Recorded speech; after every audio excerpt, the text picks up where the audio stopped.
सूरत में आधार कार्ड की कामगीरी ठप। ऑपरेटरों ने एजेंसी द्वारा पगार न चूकवाता विवाद सर्जायो। कतारगाम स्थित जोन ऑफिस में आधार कार्ड काम बंद। कॉन्ट्रेक्ट कर्मियों ने पगार न चूकवता विवाद थयो। अगाऊ 6 कर्मियों करता हता आधार कार्ड ने लगती कामगीरी।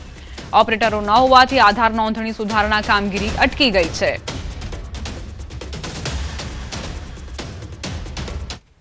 भरूचना पानोली विस्तारमा गैरकायदेसर पशु परिवहन सामे मोटी कार्यवाही कराई है।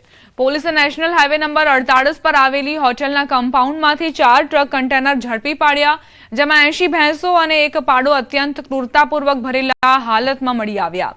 પોલીસે હાલ 4 વાહનો સહિત કુલ અંદાજે ₹40.60 લાખનો મુદ્દામાલ જપ્ત કરી તમામ પશુઓને સલામત રીતે પાંજરાપોળ ખાતે મોકલી આગળની કાર્યવાહી હાથ ધરી છે। પોલીસે પ્રાથમિક તપાસ કરતા જાણવા મળ્યું કે આ પશુઓને ગેરકાયદેસર કતલખાને લઈ જવાના ઈરાદે પરિવહન કરવામાં આવી રહ્યા હતા। પોલીસ કંટ્રોલ રૂમમાં ફોન કરી પોલીસને બોલાવી અને 4 કન્ટેનર અને ટ્રક બતાવી કે આ નંબરની ટ્રક છે અને આમાં આટલા પશુ ભરેલા છે। પોલીસ કંટ્રોલથી પીસીઆર આવી અને તાત્કાલિક તમામ ગાડીઓને ચેક કરી એમાંથી અલગ અલગ 4 ટ્રક કન્ટેનરોની અંદર જે ડ્રાઈવર ક્લિન્ડરો હતા એમાંથી 3 થી 4 જણા भागी गया है। पुलिस ने अमने जोईने अने 3 व्यक्ति ड्राइवर अने मजूर ए स्थल पर मळी आवेला। राजकोट में उत्तरायण पहला चाइनीज दोरीनो जत्थो झड़पायो। जेतपुर में प्रतिबंधित दोरीना जत्था साथे एक शख्स झड़पायो। मकर संक्रांति पूर्वे जेतपुर सिटी पुलिस की कार्यवाही। बातमीना आधारे खोड़परा विस्तार में रहणांक मकान पर दरोड़ा। कुल 84 नंग प्रतिबंधित चाइनीज फिरकीओनो जत्थो जप्त करायो। ₹16,800 ની કિંમતનો મુદ્દામાલ પોલીસે કબજે કર્યો। આરોપીની અટકાયત કરી વધુ તપાસ હાથ ધરી છે। વલસાડના ઉમરગામ અને મહારાષ્ટ્રની હદ પર આવેલી એક શાળામાં ચકચારિત ઘટના બની। મેરેથોન દોડ પૂરી કર્યા બાદ વિદ્યાર્થીનીનું મોત નીપજ્યું। હાર્ટ એટેકના કારણે વિદ્યાર્થીનીનું મોત થયાનું અનુમાન લગાવાઈ રહ્યું છે। જો કે મોતનું સાચું કારણ પોસ્ટમોર્ટમ રિપોર્ટ બાદ જ સામે આવશે। મહારાષ્ટ્રના સોરઠવાડામાં આવેલી ભારતી એકેડમી ઇંગ્લિશ હાઈસ્કૂલમાં આ ઘટના બની હતી। મેરેથોન દોડ પૂરી કર્યા બાદ વિદ્યાર્થીની અચાનક તબિયત લથડી હતી। શિક્ષકો તાત્કાલિક નજીકની હોસ્પિટલમાં લઈ ગયા હતા, પરંતુ ફરજ પરના તબીબે વિદ્યાર્થીનીને મૃત જાહેર કરી હતી। વિદ્યાર્થીનીના પિતાએ શાળાની બેદરકારીના કારણે દીકરીનું મોત નીપજ્યું હોવાનો આક્ષેપ કર્યો છે। इधर मुझे कुछ भी नहीं बोले, इधर क्या हुआ था क्या नहीं हुआ था। मैं आई तो मेरी लड़की नहीं थी, वो खत्म हो गई थी। स्कूल वाले का लापरवाही है सर। मेरी लड़की वहीं पे ही मर गई थी। ये लोग ने खाली इधर उधर लेके घूमे हैं और लास्ट में मुझे फोन करके यहाँ बुलाया गया। और ये बच्ची भी काफ़ी हर साल आती है, फर्स्ट सेकेंड हर बार आती है। इस बार भी उसने प्रतियोगिता में पार्टिसिपेट किया था और आई थी फर्स्ट। उसके बाद में वो जब वहाँ पे बैठी उसको थोड़ा सांस फूलने लगा, तो पानी वानी टीचर्स लोग ने सब पैर वैल मरने शुरू किया और तुरंत ही हम लोग फिर लोखंडे सर के पास हॉस्पिटल में लेके गए। उन्होंने दूसरे हॉस्पिटल में बोला आप लेकर जाइए, वहाँ लेकर गए तो उन्होंने नो मोर कर दिया। तो हम तुरंत ही फिर उन्होंने बोला कि आप रेफरल में लेके जाए। हम रेफरल में लेकर आए और उनका ऐसा हुआ। एक कॉज होई सके छे के आटલું બધું एक्सरसाइज કર્યું છે કે એના વજહથી હોઈ શકે या फिर हार्ट अटैक होई सके। जे भी मेन हसे रीजन ए पीएम પછી જ ખબર પડશે। સુરતના ભેસ્તાન વિસ્તારમાં થયેલા ગંભીર હત્યાના ગુનાનો ભેદ ભેસ્તાન પોલીસે ગણતરીના કલાકોમાં ઉકેલી કાઢ્યો। આ મામલામાં મુખ્ય આરોપી સહિત કાયદાના સંઘર્ષમાં આવેલા 4 બાળ કિશોરોને પોલીસ દ્વારા ડિટેન કરવામાં આવ્યા છે। તિરુપતિનગર વિસ્તારમાં થયેલા હુમલામાં એક યુવકનું કરુણ મોત નીપજ્યું હતું, જેના કારણે સમગ્ર વિસ્તારમાં ભય અને રોષ ફેલાયો। ઘટનાની ગંભીરતા જોતા ભેસ્તાન પોલીસે તાત્કાલિક અલગ અલગ ટીમો બનાવી ટેકનિકલ એનાલિસિસ અને હ્યુમન ઇન્ટેલિજન્સના આધારે તપાસ હાથ ધરી હતી। हाल आरोपीओ सामे कायदेसरनी कार्यवाही चालू छे अने बाळ किशोरोने जुवेनाइल जस्टिस एक्ट मुजब रजू करवामां आवशे। चंद बदमाशों ने अज्ञात अपराधियों के द्वारा हमारे घर में आगमन किया गया। आगमन होने के बाद में हमारे दोनों सालाओं पे जानलेवा हमला किया गया, जिसमें एक व्यक्ति हमारा स्पॉट पे डेथ हो गया। एक व्यक्ति का हमारा अभी सूरत सिविल में ट्रीटमेंट चल रहा है। मैं सूरत पुलिस से ये निवेदन करना चाहता हूँ आपके चैनल के माध्यम से कि हमारे परिजनों को सेफ्टी प्रदान किया जाए और हमें यहाँ से बिहार भेजने का व्यवस्था दिया जाए। फरियादी के जो पति है वो झगड़े के फरियादी के पति को इंजरी हुई और जो उसका दियर था उनको भी इंजरी हुई है और दियर को जानलेवा इंजरी हो, दियर गुजर गया। सबसे पहले जीआईडीसी पुलिस स्टेशन फिर बेस्तान पुलिस स्टेशन में इस पर रिएक्ट किया।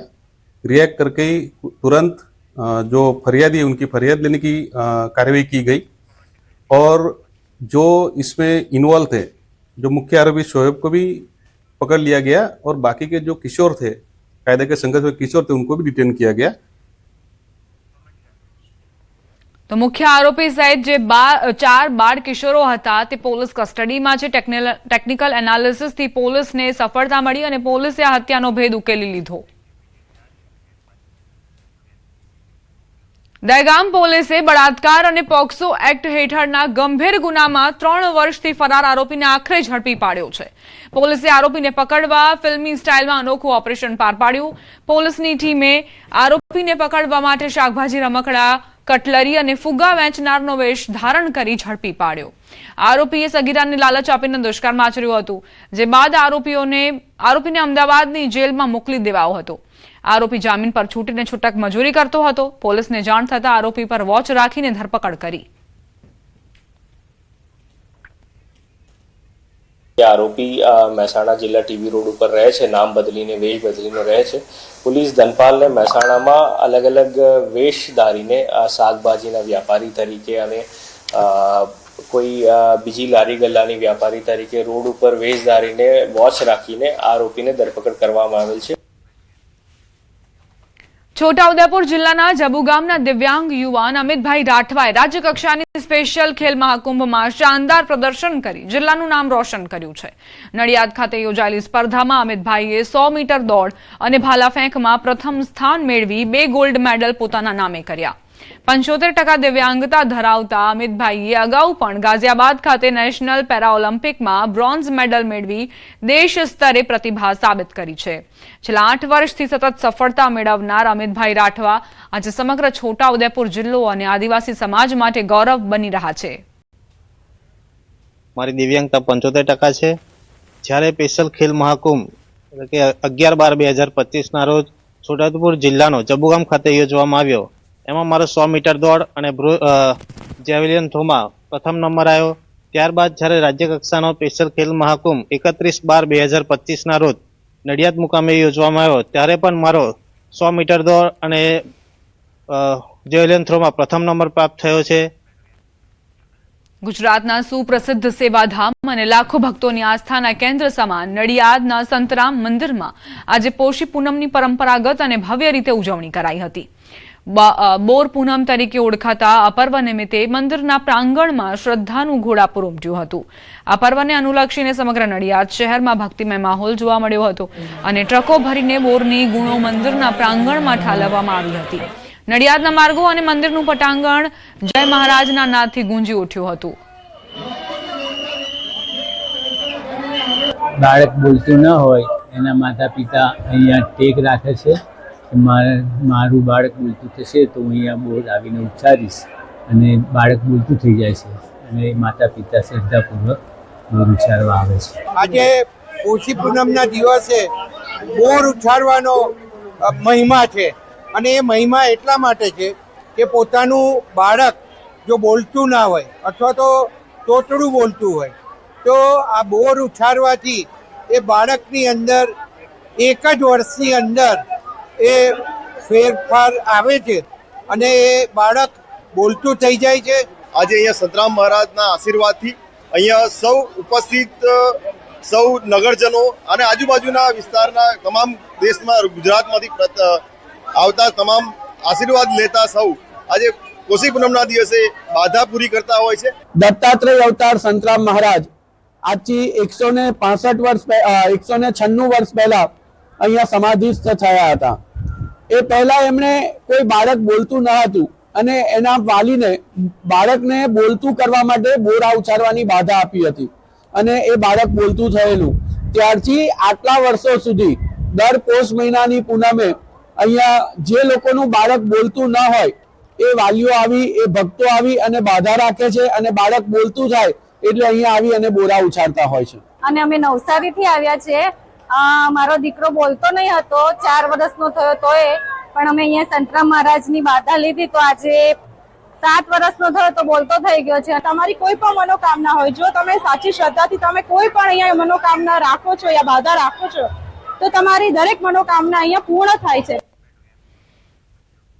ગિરનાર પર બિરાજમાન મા અંબે માતાજીના પ્રાગટ્ય મહોત્સવની ઉજવણી કરાઈ. જગતજનનીના દર્શને ભક્તોનું ઘોડાપુર ઉમટ્યું હતું.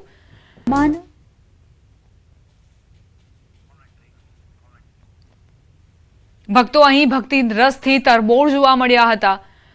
ગિરનાર પર બિરાજમાન મા અંબે માતાજીના પ્રાગટ્ય મહોત્સવની ઉજવણીમાં નાના બાળકોથી માંડીને વડીલો સૌ કોઈ સહભાગી થયા અને આ મહોત્સવમાં ઉજવણી કરી. જગતજનનીના દર્શને ભક્તોનું ઘોડાપુર ઉમટ્યું હતું. આ આકાશી દ્રશ્યો આપ જુઓ અને ઘરે બેઠા બેઠા જ માતાજીના દર્શન કરો. મહિનાની પૂનમ અને માતાજીનો પ્રાગટ્ય દિવસ છે તો હું રાજકોટથી જુનાગઢ માતાજીના અભિષેક માટે આવી છું. છેલ્લા હું 5 વર્ષથી હર વખત માતાજીના प्रागट्य दिवस से हूँ आऊँ છું. आज माता का जन्मदिन है, हम हर साल यहाँ आते हैं और बहुत अच्छा लगता है. आप ये दर्शन करके नीचे ही आए हैं. ગિરનાર ખાતે અંબાજી મંદિર એટલે પરા પૂર્વથી શ્રી કૃષ્ણ ભગવાનના કુળદેવી તરીકે પણ આ પ્રખ્યાત મંદિર છે અને આખા વર્ષ દરમિયાન લાખો ભાવિકો એમની શ્રદ્ધા અને આસ્થાથી અહીંયા દર્શન કરીને એમની મનોકામના પૂર્ણ કરવા માટે મા પાસે આશીર્વાદ માંગવા આવે છે. આજ પોષ સુદ પૂર્ણિમા માતાજીનો પ્રાગટ્ય દિવસ. અમારા ગુરુજીઓની પરંપરા મુજબ, અહીંના મહંતશ્રીઓની પરંપરા મુજબ આજ માતાજીના જન્મદિવસ નિમિત્તે માતાજીને સવારે શણગાર, તે પછી માતાજીના શ્રી સૂક્તથી પાઠ, તે પછી માતાજીનો હવન, ધજા ચડાવવાનો અને તે પછી માતાજીને મહાપ્રસાદનો ભોગ ધરી અને તે પછી આરતી કરીને આવનાર યાત્રિકોને બધાઈને મહાપ્રસાદનો ભોગ દેવાનો.